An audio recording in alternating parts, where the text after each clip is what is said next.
Hey everyone, it's Laurie from Quick Scrap Craft. Welcome back to the channel. Once again, I'm doing a Freaky Fast Formula Challenge process video for you, going back in time to the January 2025 Freaky Fast Formula Challenge at the scrap room. This is my personal challenge that I've set for myself this month to only do Freaky Fast Formula challenges for my scrapbook pages that I'm making.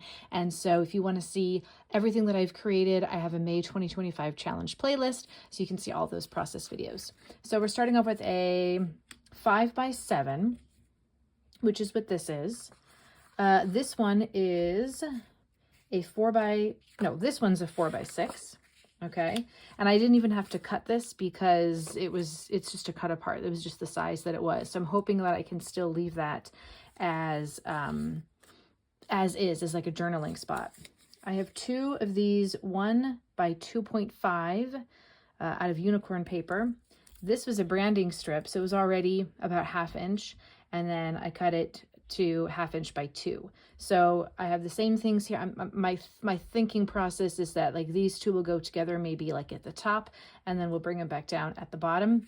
Now I also need an 8x6, so this is definitely not going to work because this is only, well, I could make it a 6, but it's not big enough to be an 8. So I have to figure out, I wanted to use this paper, which I think is why it was still here. And I forgot to cut. I kind of went out of order. So let me just make sure that I have what I need. You don't usually see me cutting these. Or did I make this 6x8?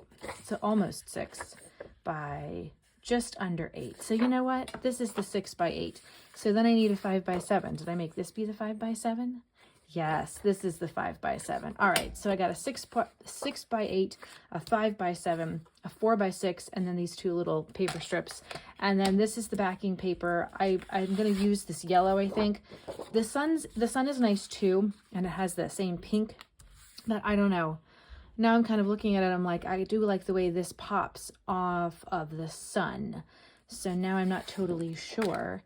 And I'm going to have to come up, maybe I might have to think about this. I really like the way the yellow matches the yellow in this, but there is something to be said for this side. So this is going to be tricky. I might have to step away from this and give it some thinking. Let me know in the comments which one you like best, and then stick around because the actual process is going to happen via the magic of editing. Okay, so here we are with the voiceover part of the process. I hope that you guys are enjoying these Freaky Fast Formula challenges that I'm doing. I'm enjoying doing them. If you are enjoying them, I hope that you're giving the videos a thumbs up. And if you've missed any of them, I've got a May 2025 challenge playlist where you can see all of the process videos together in one place. So you can see I kind of have a proper arrangement of where those bigger pieces are going to be going. And instead of, because, you know, I had a lot of photos. I had 4 photos from this event here. It was a 5K that I did back in October 2023 called a Taco Trot. It's a race that raises money for local breast cancer nonprofit. And I pretty much have done it every year for the past, oh my gosh, I think it started before COVID. So I've been doing it a long time. And this particular year, I actually ended up in front of the professional photographers. I found myself twice in their photos. So I knew I wanted to download those and print them off as well.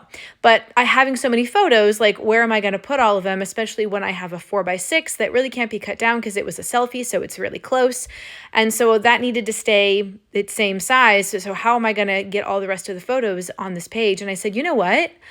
I could just make a row of circles going underneath my 2 4x6 elements. And so that's what I did.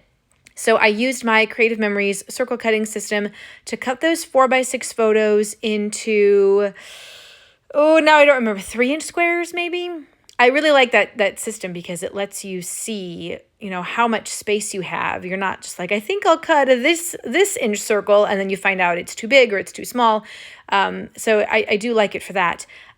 So yeah, I cut them down into small circles, which I also thought would be fitting because, as you can see, the side of the background paper that I chose was the one with the suns, and suns are circles, so it makes sense to have circular photos on the page.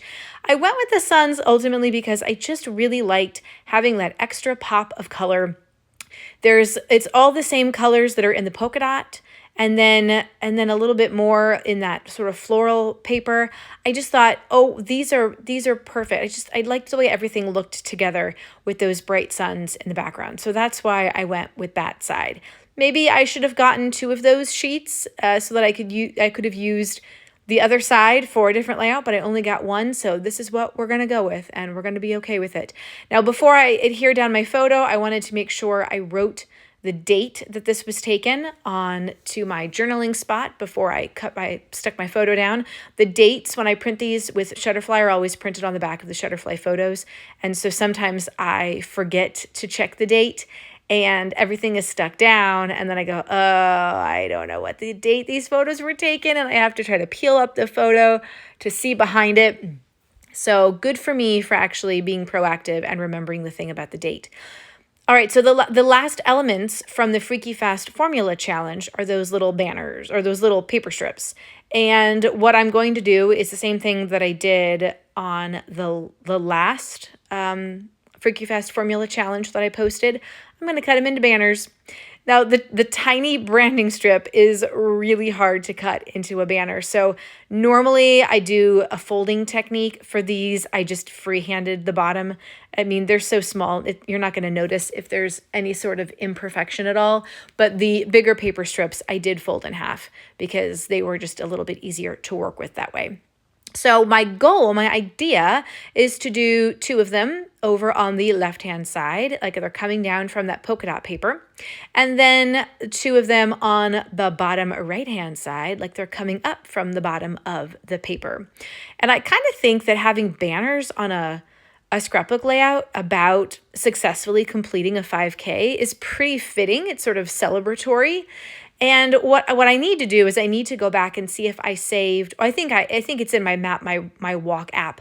That's the app I use to track how many miles I've walked on my walks, and it's really helpful when you're trying to go a specific distance because every mile it updates you and says you've gone 1 mile, you've gone 2 miles, and then you know, oh great, I've reached my mile goal. Now I can stop. So I do like that app, and then it records everything so you can go back and check your time. So that's one thing that I do need to do to complete this album. It's to go back and check my timing for this race and add that into the journaling. What I'm doing right now is, if I could get proper speaking, what I'm doing is adding in embellishments. So I don't have anything that's walk or race specific, though I'm sure there is some sort of collection or some sort of embellishments out there that you could purchase that would go perfectly with a race. I don't even have anything taco related, though that would be really perfect for this race. So instead what I'm doing is I'm taking some leftover American Crafts puffy stickers. There are some word stickers and there are some hearts. And then I've also added in a pink gem sticker. And I think that makes a nice little embellishment cluster around both of the banners. I also adding in the title. I have so many alpha stickers and I was able to create a 3-word title using 3 different types of alphas. I like mixing alphas, especially when you've got a lot of color on the page, because then you can use those colors in your alphas and really get a nice color selection going. So the title of this is Taco About It, because instead of talk about it, it's taco about it. Hopefully you understand the pun.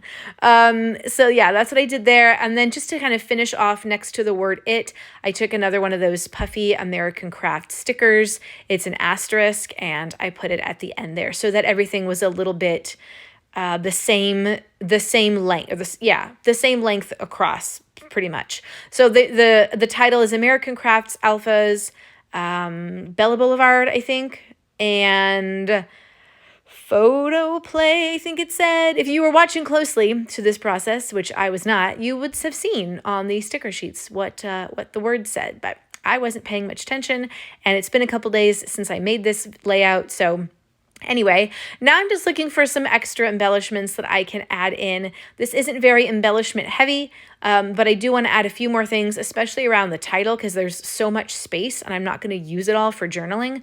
So I was looking at this Chamel sticker sheet, and I saw that it had 3 balloons in similar colors to the colors that are on this page.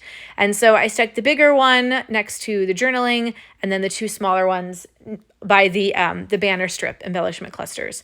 I'm using a Zig Rider pen in brown to do my journaling. I chose brown because I felt like it would be easy to see. It's kind of darker against that muted yellow background for the journaling spot, and I wanted you to be able to read it. I mean, I could have used orange, but sometimes the orange doesn't really show up that well, and I wanted you to be able to read what I was writing. And then this is also where I'm going to add in the part about my race time, if I can just remember to do that.